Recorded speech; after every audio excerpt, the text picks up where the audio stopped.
Leyendo con Laura Cepeda no solo es un podcast, es una forma de vida. Comenzamos.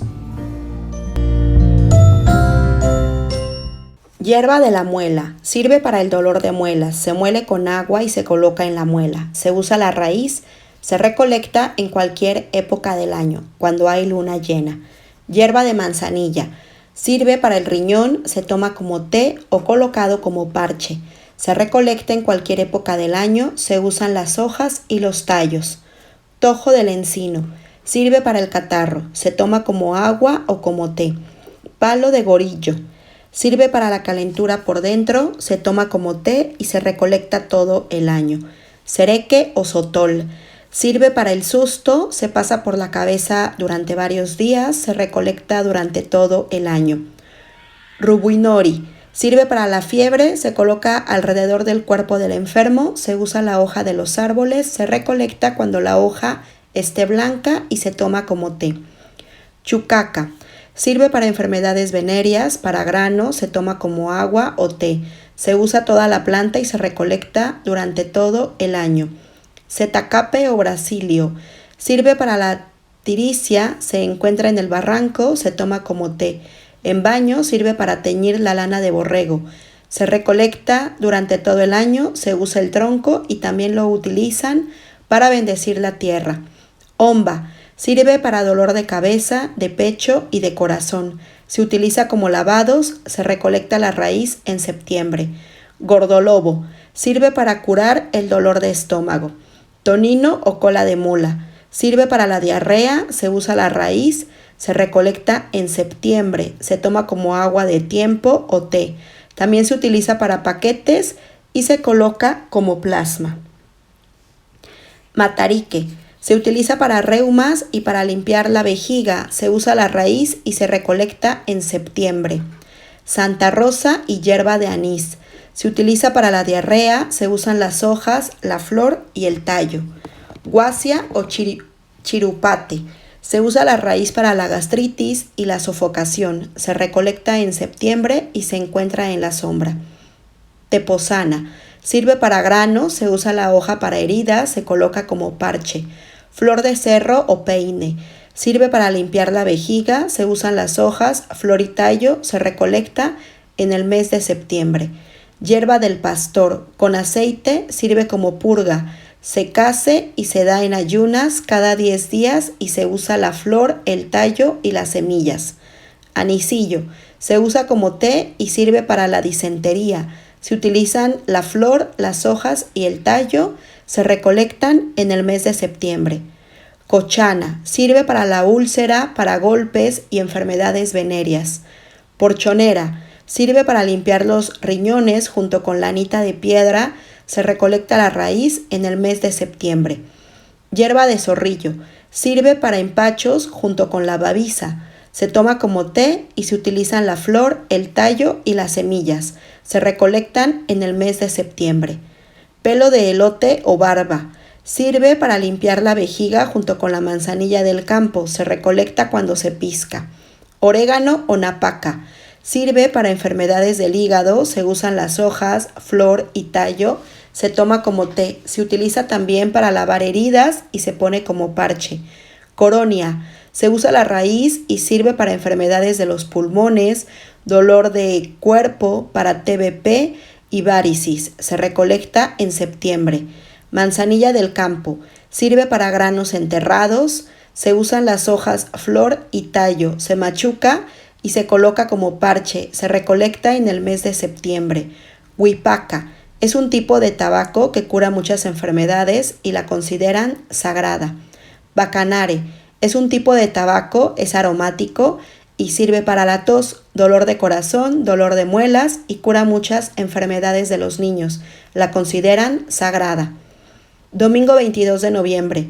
Prácticas médicas auxiliares al tratamiento. Curaciones. Caída de la mollera se puede hacer a cualquier hora. La cabeza se pone hacia abajo, se sacude y meten el dedo medio al paladar para levantar la mollera. Al niño lo toman de los talones. Esta práctica se puede hacer varias veces de acuerdo al estado del paciente. Cuando está muy seca la mollera, se revienta y muere el paciente. Por eso esta práctica se debe hacer inmediatamente. En adultos se hace de la misma manera, pero la realizan 2 personas. Es más frecuente en los niños, ya que el adulto aguanta más y tiene mayor resistencia. Cuando una señora está embarazada, toma tesguino y se cae. El niño puede nacer con la mollera caída. Se cose una bebida con manzanilla de Castilla, chupar con esa bebida y el paciente debe de tomarla. Se debe de menear un huevo hasta que se haga espuma y se utiliza como parche. Se hace durante 8 días. En el paladar se mete el dedo pulgar. En ocasiones se utiliza aceite para realizar la curación. Si la persona sufre un accidente y se cae la mollera, hay que permanecer 3 días con esta práctica para que esté parejo. Tiene que quedar completo. Se le pone un parche y Vivaporrub para que absorba varias veces. Se mete el dedo pulgar en el paladar para levantar la mollera. En el paladar hay un hoyito y no hay palpitaciones y no respira. Después de la curación empiezan las palpitaciones y el niño ya está sano. Bautismo. Se hace a partir de 1 semana a 1 mes de nacido. Se hace para que no se enferme el niño y esté creciendo bueno y sano. Al que no le hacen el bautismo, la persona se enferma más frecuentemente y no anda correcto y tiene mal comportamiento porque no está con el Señor. Esta práctica se puede hacer posteriormente para que ya no se enferme, a los 6 meses o al año. Esta práctica consiste en una tesguinada con una vela, ocote u ocotillo, prendida y la pasan sobre la cabeza en forma de cruz. La cruz la tienen desde que existió el primer Tarahumara, o sea, desde mucho antes de la conquista de los españoles. Sus conocimientos deberán ser transmitidos a sus hijos y nietos. Hay que aprender los 2 idiomas para que nuestros descendientes sigan hablando y preservando nuestras costumbres tarahumaras. Otra práctica médica. Para hacer la curación tiene que ir acompañada por una ollita de tesguino. Arriba de esta olla tiene que estar una cruz. Guare, también pinole. Nadie debe de probar ni el tesguino ni la comida. También se utiliza la cabeza o meque del maguey, cosita blanca, para la curación. El casero tiene que hacer una fiesta y tonare. Se necesita de un contador de yumare en donde está la cruz y el curandero debe estar ahí.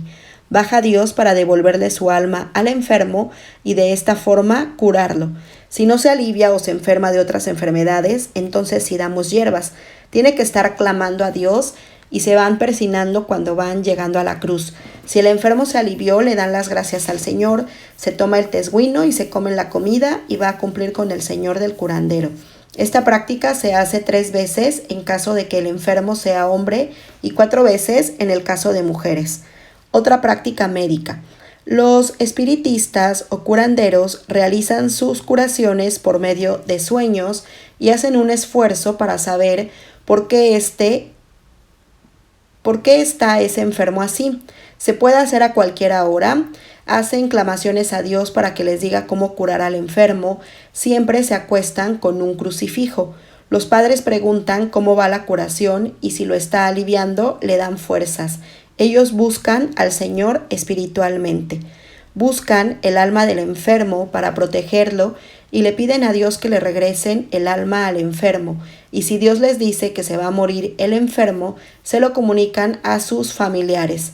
Los padres siempre le comunican al curandero la enfermedad que padece su hijo y después de que se alivie hacen una fiesta. El espiritista y el curandero le dicen a los familiares que van a hacer todo lo posible para curarlo. La primera noche sueñan la gravedad del enfermo y después se lo comunican a sus familiares. Cuando estén muy graves, curan con las hierbas para que el enfermo se levante, pero su curación principalmente se basa en los sueños y por la mente. Nota final. El autor agradece al Instituto Nacional Indigenista, INI, el haber permitido reproducir el material de este apéndice. Volumen 5. El cerebro y los chamanes. Los experimentos que se presentan en este trabajo y las ideas que los motivaron han sido el producto de colaboración con diferentes instituciones y en personas. En particular, quisiera agradecer a la Facultad de Medicina de la UNAM, a la Facultad de Psicología de la misma institución, a la Universidad Anáhuac, a los Centros de Integración Juvenil, a la Secretaría de Educación Pública, al New York Medical College, al Instituto Nacional para el Estudio de la Conciencia y al CONACYT. Debo gratitud al doctor Héctor Bruce Carbona, al doctor Roberto Prado Alcalá, al doctor Juan José Sánchez Sosa, al doctor Edwin Roy John y al doctor Carl Pribban. Especialmente quiero agradecer a mi maestro, el doctor Alberto Guevara Rojas, quien me ha enseñado a ser un mejor humano. Este libro presenta un primer intento formal de integración de los resultados obtenidos durante la investigación acerca de los chamanes de México. En este primer intento se plantea la idea de que el cerebro humano es capaz de funcionar en diferentes niveles de unificación consigo mismo y con el medio que lo rodea. A medida que se incrementan los niveles de unificación, aparecen funciones de complejidad creciente. La aparición de estas funciones requiere de un desarrollo y un entrenamiento que solamente se consigue manteniendo un estado de congruencia e impecabilidad. Se propone la idea de que son los chamanes de México los que han logrado despertar la activación de funciones complejas debido a su integridad y congruencia con una serie de enseñanzas de las cuales son los principales herederos y depositarios.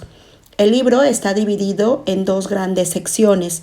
La primera abarca hasta el capítulo 5 inclusive y presenta una serie de experimentos realizados en condiciones estrictas de laboratorio, demostrando que a medida que se correlacionan mayor número de elementos neuronales, se activan funciones complejas, las que para seguir manifestándose requieren del sostén sintérgico de la actividad de grandes poblaciones neuronales.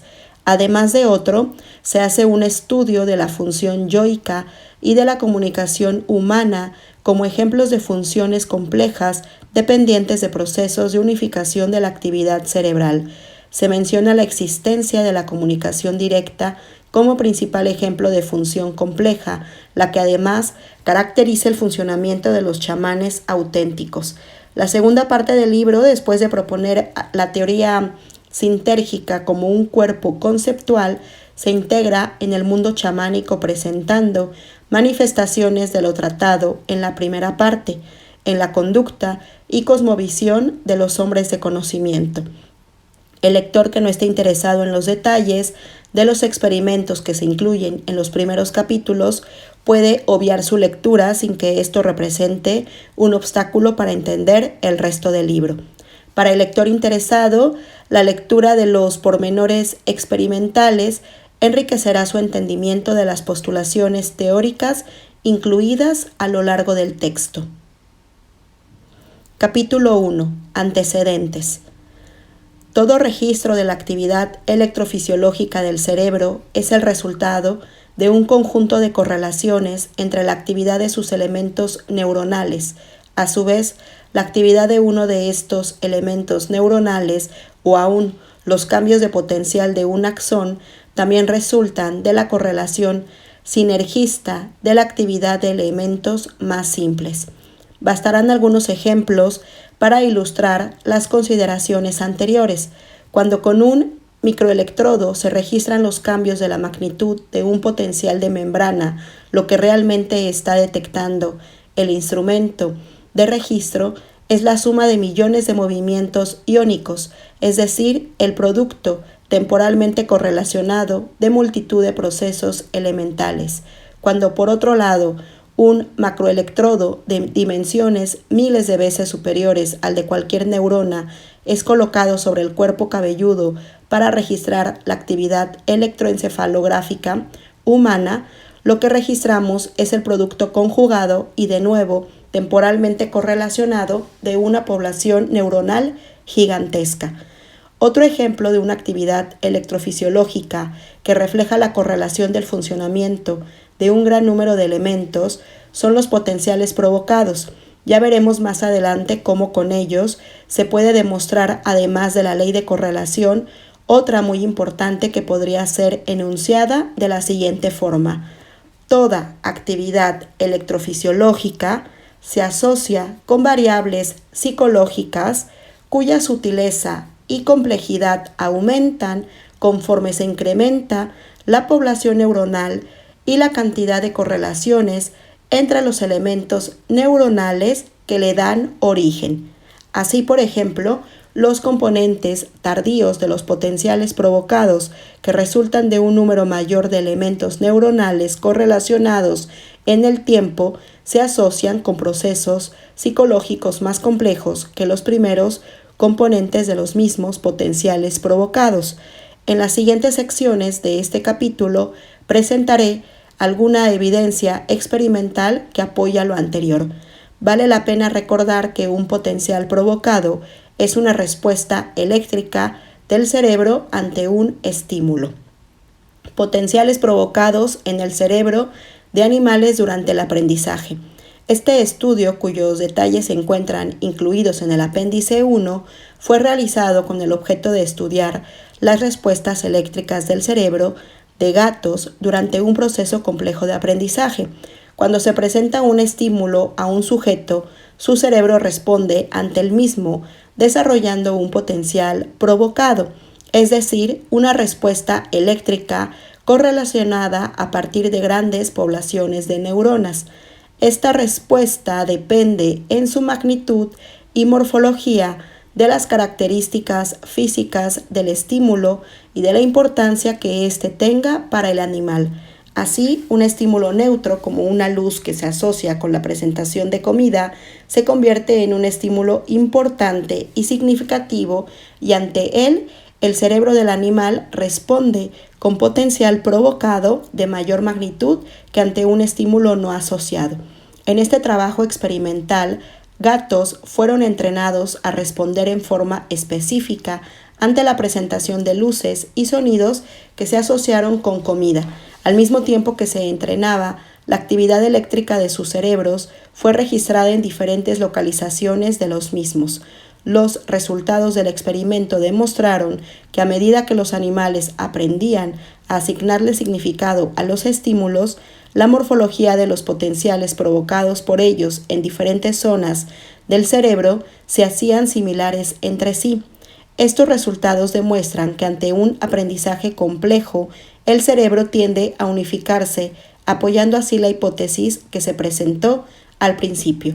En otras palabras, la unificación de la actividad cerebral ante un estímulo, manifestada en la similitud de su respuesta ante el mismo, implica que una gran cantidad de neuronas se involucran en la codificación de complejidad, por lo que la complejidad se relaciona con el incremento del número de elementos involucrados. Estos resultados, junto con los detalles de los procedimientos experimentales utilizados, están reproducidos en el apéndice 1 para el lector interesado en profundizar en este tema.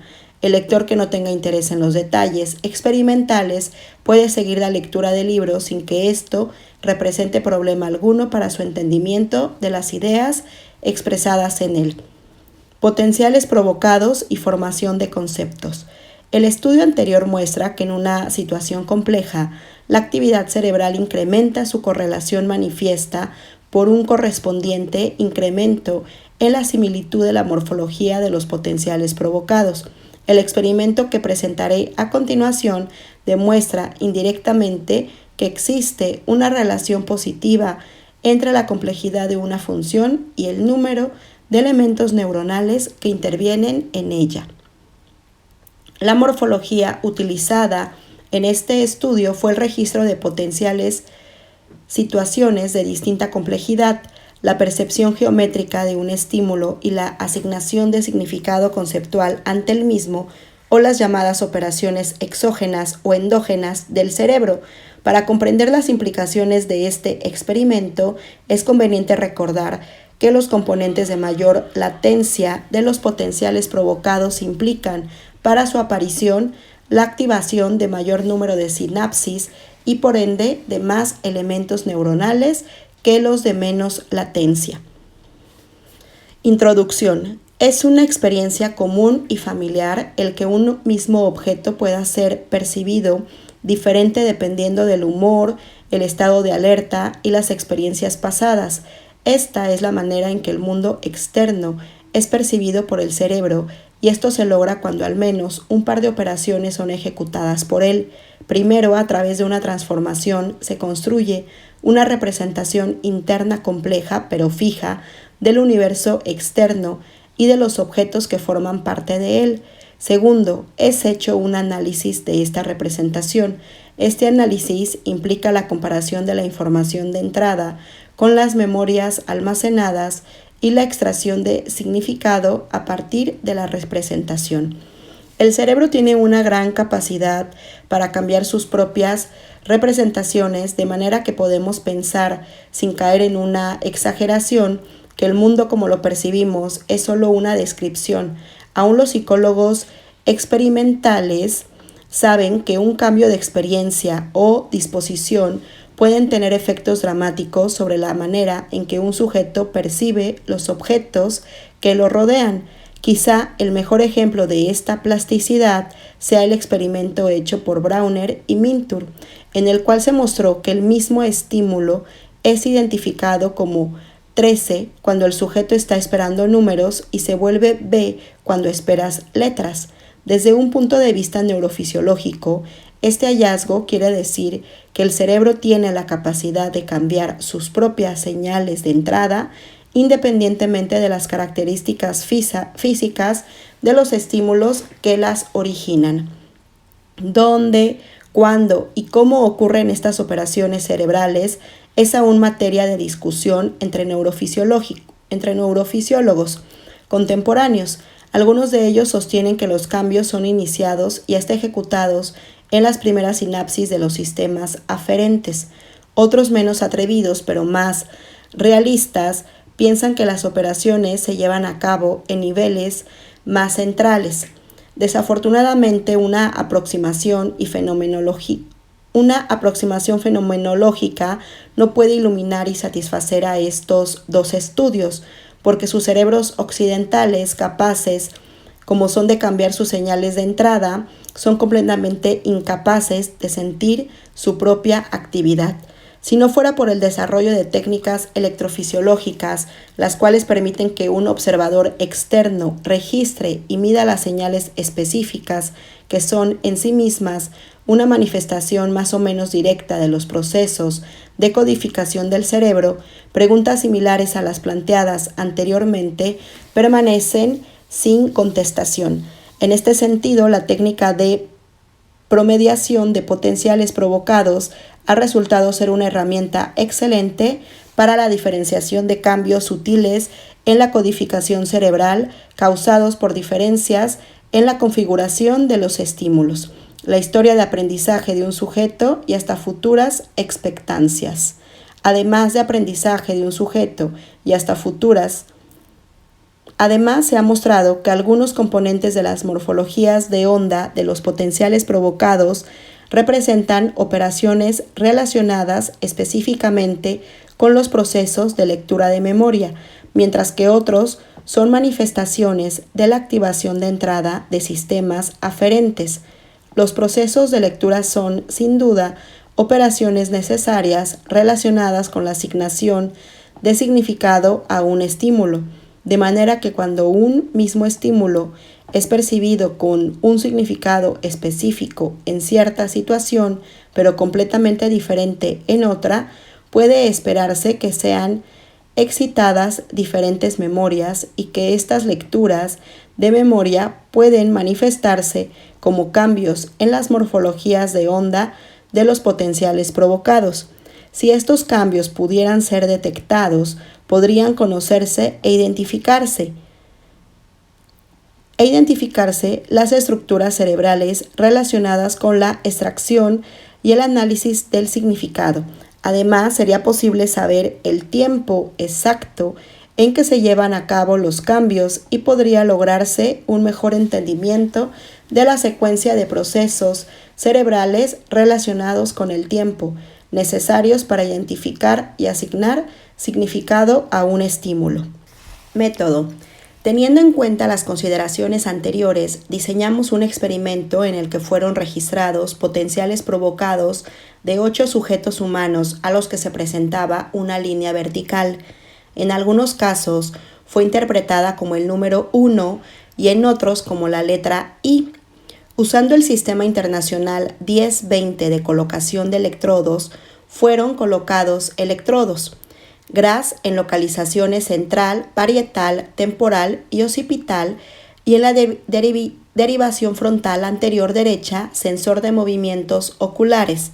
Después de este procedimiento, los sujetos, 6 hombres y 2 mujeres de 5 a 30 años de edad, se sentaban en una silla cómoda, localizada en un cuarto silente, en el que eran presentados estímulos de 30 microsegundos de duración entre intervalos de 400 microsegundos. Primero era presentado un estímulo que era una línea vertical, número 1, seguida por el número 2. Estos estímulos se repitieron 100 veces, mientras que un polígrafo Gras de 12 canales y una grabadora Nemotron de 14 canales registraban los movimientos de los ojos y la actividad EEG. Después de presentados estos números, se presentaba la misma línea vertical, ahora interpretada como la letra I, seguida de la letra K, usando la misma estimulación y aparatos de registro. Es importante enfatizar que el número 1 y la letra I eran presentados usando exactamente el mismo estímulo físico, una línea vertical. El hecho de que los sujetos interpretaran este estímulo como un número o como una letra se debió a las instrucciones verbales que se les dieron y al contexto en el que se aparecían. Las morfologías de onda de los potenciales fueron promediadas usando una computadora PDP-12 y se calculó la diferencia entre las ondas, la prueba T y los coeficientes de correlación entre los potenciales provocados ante el número 1 y la letra I. Se encontró que el 75% de los sujetos mostraban diferencias estadísticamente significativas, al nivel menor de 0.01 entre los potenciales provocados registrados del lóbulo parietal, 37% del lóbulo temporal y solo 25% del lóbulo occipital.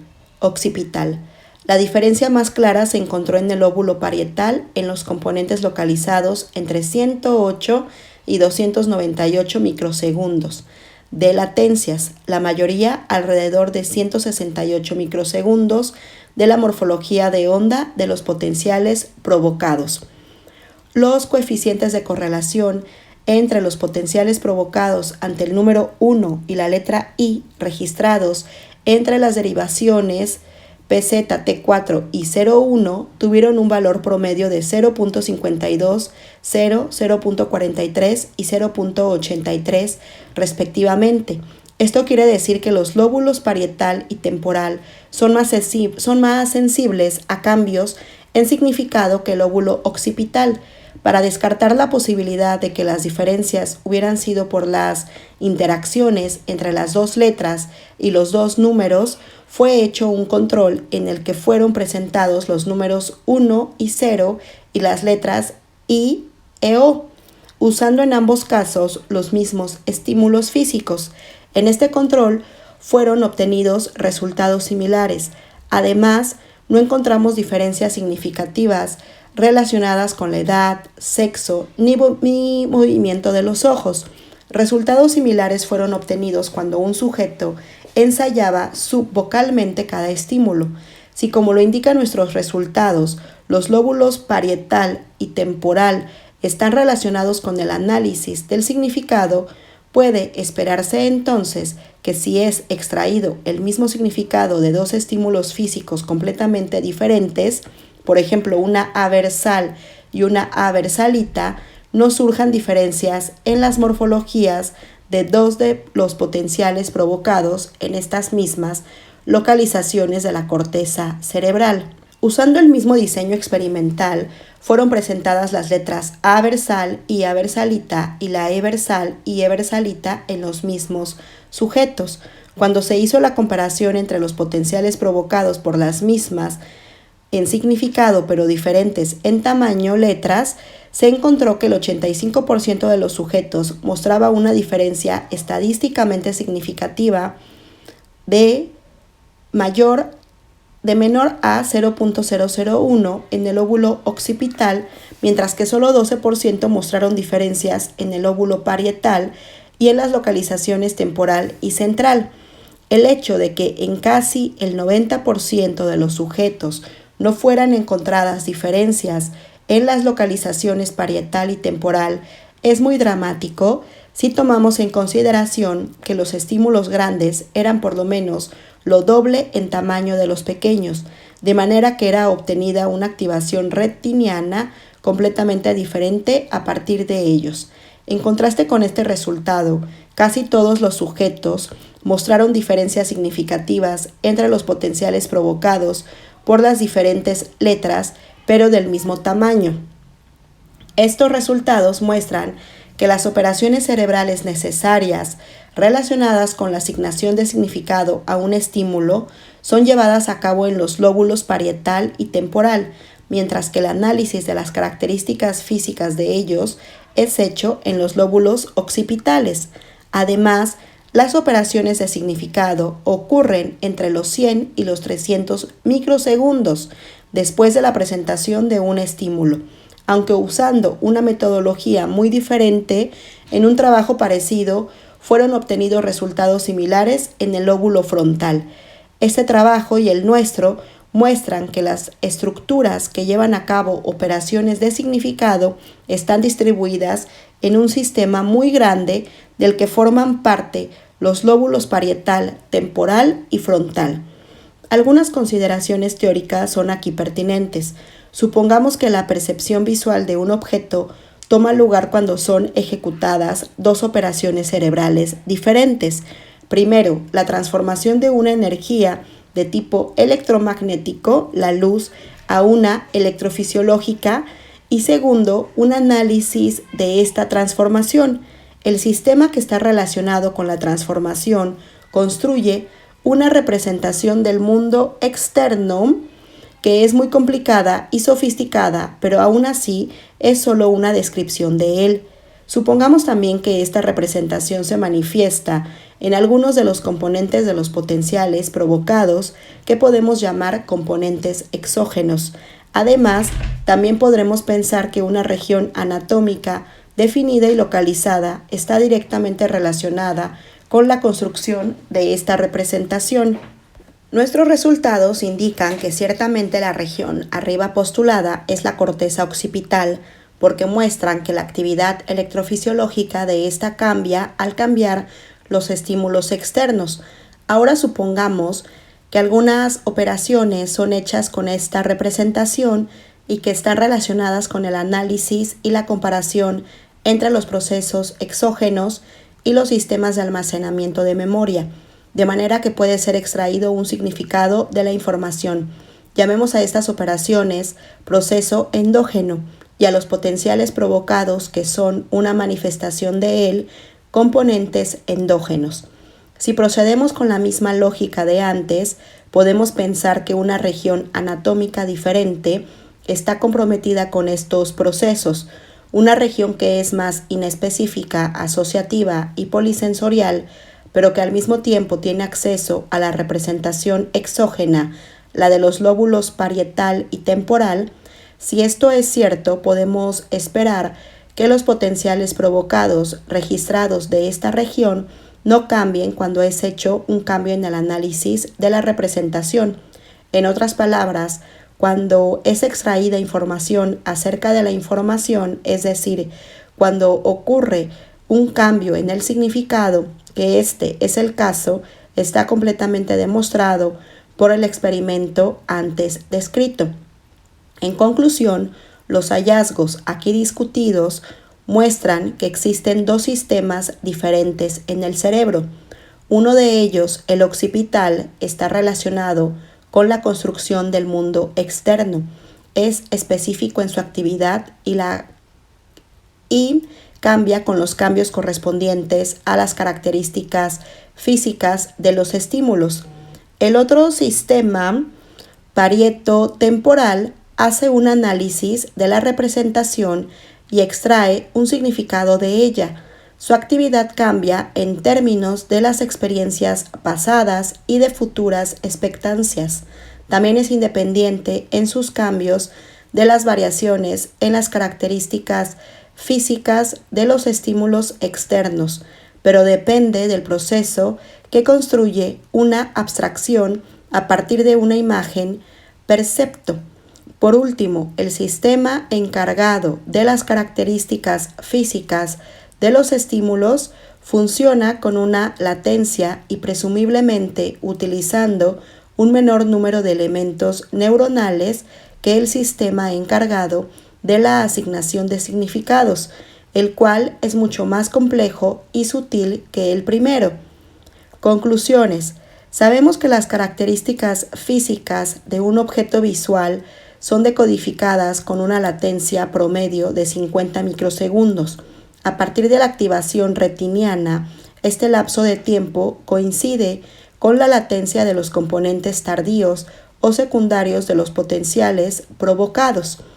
De acuerdo con este estudio, la asignación de significados, una operación claramente más compleja que la percepción de formas, ocurre por lo menos 100 microsegundos más tarde, es decir, involucra la activación de un número mucho mayor de elementos neuronales.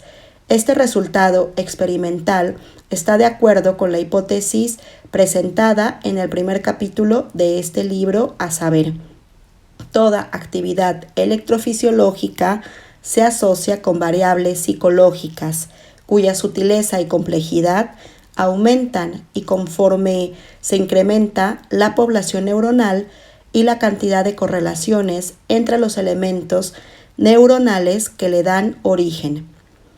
Retroalimentación de la correlación interhemisférica. En la sección anterior se observó que los procesos que requieren de una mayor cantidad de elementos neuronales se asocian con funciones más complejas que las que son capaces de activar menos elementos. Estos resultados, junto con los de la sección primera, indican que a medida que aumenta la unificación y correlación de la actividad cerebral, se estimulan funciones cada vez más complejas. Un índice de unificación electrofisiológica relacionada directamente con la correlación de los elementos neuronales de la actividad fisiológica se observa en forma clara en los estudios de la coherencia cerebral.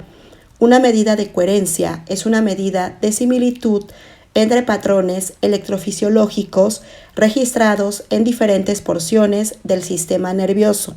Una alta coherencia implica una alta similitud en la morfología de los patrones electroencefalográficos promediados o analizados en una unidad de tiempo, registrados en dos o más zonas, mientras que una baja coherencia implica lo contrario. Una medida de similitud parecida a la coherencia es la correlación, la que además de mostrar la semejanza de patrones electrofisiólogos registrados en diferentes zonas cerebrales, muestra índices temporales de tal similitud. En otras palabras, tanto la coherencia como la correlación indican la similitud o diferencia entre la actividad eléctrica del cerebro, pero mientras que la primera no toma en cuenta el tiempo, para la segunda el análisis temporal es fundamental. El experimento que se presenta a continuación está dedicado al estudio de la correlación inter- y transhemisférica en su relación con índices introspectivos de la actividad psicológica de sujetos humanos. La idea que movió el experimento, que fue la de explorar cuáles correlativos subjetivos podían hallarse relacionados con diferentes estados de correlación de la actividad cerebral. Sujetos. Se estudiaron 11 sujetos adultos, 5 hombres y 6 mujeres de edades comprendidas entre los 25 y 32 años. Se realizaron registros de la actividad EEG de los sujetos. Estos registros fueron bipolares, parietotemporales, tempororo-occipitales y frontales. Todos los experimentos fueron realizados en una cámara de Faraday sonoamortiguada en donde los sujetos se sentaban mientras eran sometidos a una técnica EEG de biorretroalimentación que consistía en lo siguiente: registros EEG bipolares en ambos hemisferios, derecho e izquierdo, y de porciones cerebrales anteriores y posteriores, eran visualmente presentados a los sujetos en forma continua utilizando un osciloscopio Technotrix de 4 canales con memoria integrada. Después de un periodo de entrenamiento y familiarización con las señales osciloscópicas, los sujetos eran instruidos a aumentar la similitud de los patrones electroencefalográficos presentados en los 4 canales, utilizando cualquier técnica interna escogida por ellos. Cuando termina este periodo de entrenamiento, aparecía una señal de ruido y 3 segundos después un barrido del osciloscopio. La memoria osciloscópica fue usada para mantener congelado y visible este patrón EEG. A los sujetos no se les permitía ver su patrón EEG hasta después de reportadas sus experiencias internas asociadas con el momento en el que se tomó la muestra EEG, y más tarde se discutía y cuantificaba la relación entre su actividad cerebral y su experiencia subjetiva. Esta cuantificación era hecha por jueces independientes cuya tarea era medir la similitud entre los patrones EEG, construyendo una escala de correlación inter- y transhemisférica. En esta escala, el 4 significa identidad total, el 2 una similitud media y el 0 ausencia total de similitud entre los patrones EEG. Los 11 sujetos utilizaron esta técnica de correlación biorretroalimentada durante un periodo de 3 años que llevó para terminar el experimento. El estudio duró tanto tiempo para concluir debido a que los sujetos tuvieron que ser entrenados antes de que la actual investigación de correlación comenzara. Utilizamos 3 técnicas diferentes de entrenamiento para mejorar la sensibilidad de los sujetos, su capacidad discriminativa y para prepararlos a la técnica de biorretroalimentación de correlación. El primer proceso de entrenamiento consistió en la presentación visual en un solo canal de la actividad EEG de los sujetos registrados por un par de electrodos localizados en una derivación parieto-occipital. La tarea de los sujetos era identificar los cambios de su experiencia subjetiva correlacionados con los cambios en el patrón EEG. En las primeras presentaciones del patrón era aparente la carencia de sensibilidad interna y de discriminación de los sujetos en el sentido de ser incapaces de notar cualquier cambio en su experiencia cuando las morfologías EEG cambiaban. Los sujetos dijeron que poco a poco aumentó su sensibilidad hasta que sintieron una sutil alteración subjetiva que comenzó a corresponder primero a grandes y después a menores cambios en sus patrones EEG. Este aumento en la discriminación produjo un aumento generalizado de sensibilidad y estados internos de capacidad discriminativa. Cuando esta técnica de biorretroalimentación EEG era dominada, los sujetos fueron entrenados en un segundo método de biorretroalimentación de potenciales provocados. Aquí registros occipitales eran hechos sincronizando el barrido osciloscópico con la aparición de un destello reflejado en una pantalla blanca. Se les dijo a los sujetos que pusieran atención al destello y a su experiencia interna durante su presentación, después que observan las formas de los potenciales provocados por el destello y finalmente que relacionarán la morfología de los potenciales provocados con la cualidad y características de su experiencia interna. Cuando los sujetos fueron capaces de identificar y correlacionar cambios en los componentes de sus potenciales provocados con alteraciones de su experiencia subjetiva, se introdujo una tercera técnica. En esta, los sujetos eran instruidos para modificar uno o dos componentes de sus potenciales provocados utilizando cualquier medio de control que pudieran hallar, excepto movimientos. Por último, a través de la modificación consciente y voluntaria de su actividad cerebral, se les instruía en la técnica de biorretroalimentación de su correlación interhemisférica descrita al principio. Resultados generales. Antes de mencionar los resultados obtenidos con la técnica de correlación interhemisférica, me gustaría mencionar algunas de las observaciones derivadas del uso de las otras técnicas. Primero, era claro que las características morfológicas del EEG estaba relacionada con la cualidad de la experiencia subjetiva de nuestros sujetos. Esta relación pudo ser más claramente apreciada en las esferas emotivas y cognitivas. Por ejemplo, cuando un sujeto sentía un estado emocional suave y tierno, la morfología de su trazado EEG era suave y sin cambios bruscos. Cuando el sujeto se sentía ansioso, desorganizado e internamente caótico, su trazo EEG también era desorganizado, irregular y caótico. En el mismo sentido, cuando los procesos intelectuales de los sujetos eran claros y organizados, su EEG también era claro y organizado. Este isomorfismo era lateralizado. Los procesos intelectuales tenían mejor relación con la actividad EEG del lado dominante, el hemisferio izquierdo, del cerebro, mientras que las emociones se reflejan en la actividad del hemisferio derecho.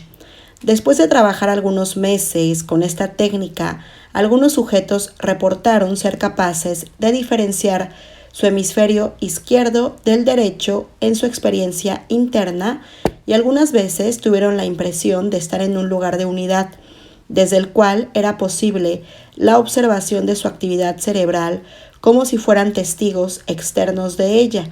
Cuando este nivel de desarrollo era logrado, era claro que la relación entre la experiencia subjetiva y EEG era isomórfica, únicamente mientras los sujetos estaban en el proceso de aprendizaje.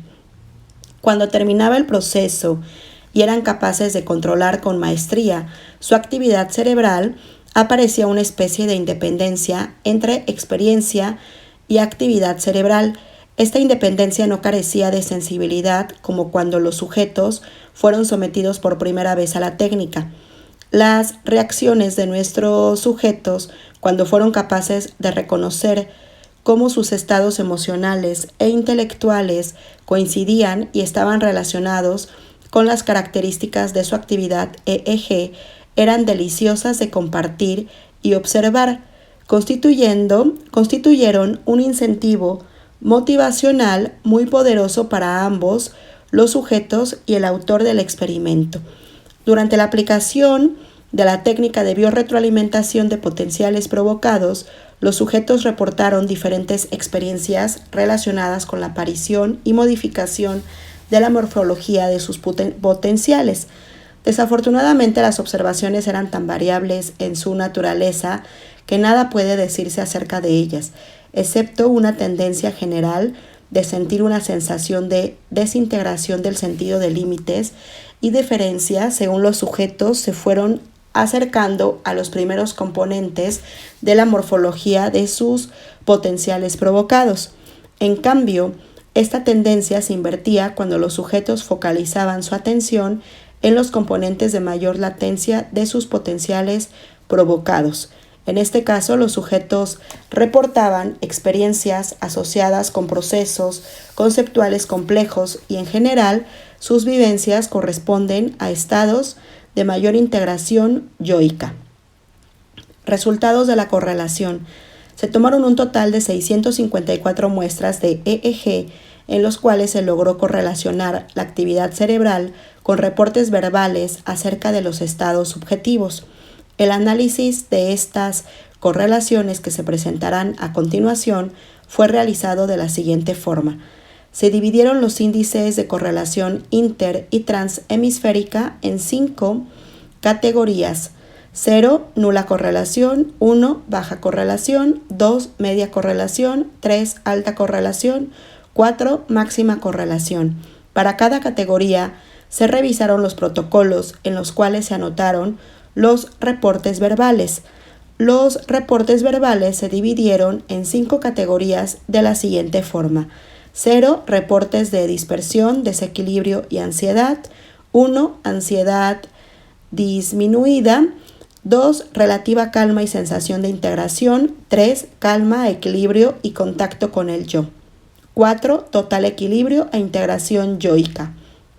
Esta división otorgó importancia a los índices de emocionalidad y contacto yoico, porque los estudios piloto indicaron que estados bajos de correlación interhemisférica se asociaban con estados internos de desequilibrio, mientras que altos niveles de correlación interhemisférica se presentan cuando un sujeto logra estar en contacto con su yo en equilibrio, calma e integridad.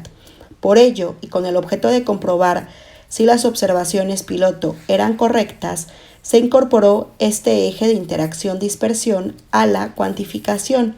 Del total de 654 muestras, se tomaron al azar 100 muestras de actividad EEG con su correspondiente análisis cuantitativo de contenidos. Estos datos se presentan en la tabla 1. Los resultados indican que existe una gran relación entre la correlación EEG y los reportes verbales, ya que en 61 de las 100 muestras escogidas al azar, la diferencia de mediaciones fue nula, y en 31 de las muestras restantes, la diferencia solo fue de un dígito. Es decir, en el 92% de los casos, a medida que aumentaba la correlación EEG, los sujetos reportaban estar más calmados, centrados, equilibrados y en integración yoica. En cambio, a medida que disminuía la correlación, los sujetos reportaban estados de dispersión. Por tanto, la unificación de la actividad cerebral manifestada por la similitud de la actividad EEG está relacionada con estados de unificación interna, equilibrio y paz. Se hicieron algunas observaciones cualitativas generales, entre las que destaca la relación de la correlación de la actividad del lóbulo frontal con estados de mayor abstracción. Otra observación interesante es la aparición de imágenes y contenidos de pensamiento cuando la correlación disminuía y se activaban ondas rápidas beta en el registro. Para todos los sujetos, cuando la correlación llegaba a ser máxima, se reportaban estados de satisfacción interior intensa, paz y éxtasis, mientras que cuando la correlación era nula, los sujetos reportaron estados de dispersión, angustia y miedo, junto con sensaciones de ausencia del centro integrador, es decir, sensaciones de desintegración yoica. 2 ejemplos de registros de correlación se presentan a continuación. En este estudio se indica que a medida que se incrementa la unificación de la actividad cerebral, se activan las funciones de mayor jerarquía del sistema, es decir, aquellas que están asociadas con la integración yoica. Esto apoya la hipótesis de que existe una relación directa entre la activación de procesos de unificación y puesta en marcha de funciones complejas. Estudios recientes de otros laboratorios están de acuerdo con lo anterior. Por ejemplo, O'Connor y Shaw mostraron la existencia de una relación entre los niveles de la coherencia interhemisférica en sujetos adultos y las funciones de Witkin de dependencia-interdependencia del campo. Por otro lado, Orm-Johnson y Haynes han encontrado una relación entre estados meditativos y niveles de coherencia. Por otro lado, resulta sumamente interesante haber obtenido claras muestras de un isomorfismo entre la morfología de la actividad cerebral y las características psicológicas sutiles de los estados subjetivos de los sujetos. Puesto que este no es el tema de este libro, no se profundizará más en este punto, pero se sugiere realizar más estudios acerca del mismo. Electrofisiología de la comunicación humana, análisis manual. Hemos visto que existe una relación entre los niveles de complejidad de las funciones psicofisiológicas y la unificación y la cantidad de elementos neuronales activados. Puesto que la comunicación humana es uno de los procesos de mayor complejidad, se puede pensar que sus correlativos fisiológicos podrían estar relacionados con algún índice de unificación de la actividad cerebral, específicamente con la coherencia y la correlación interhemisférica, que esto es así, se deduce de los resultados de los siguientes experimentos. Experimento 1. El experimento 1 fue realizado con pares de sujetos que se encontraban en comunicación terapéutica, esto es, un analista y un paciente voluntario. Escogimos este tipo de comunicación ya que por la experiencia del analista pudimos establecer los criterios para calificar la comunicación que serán explicados más adelante.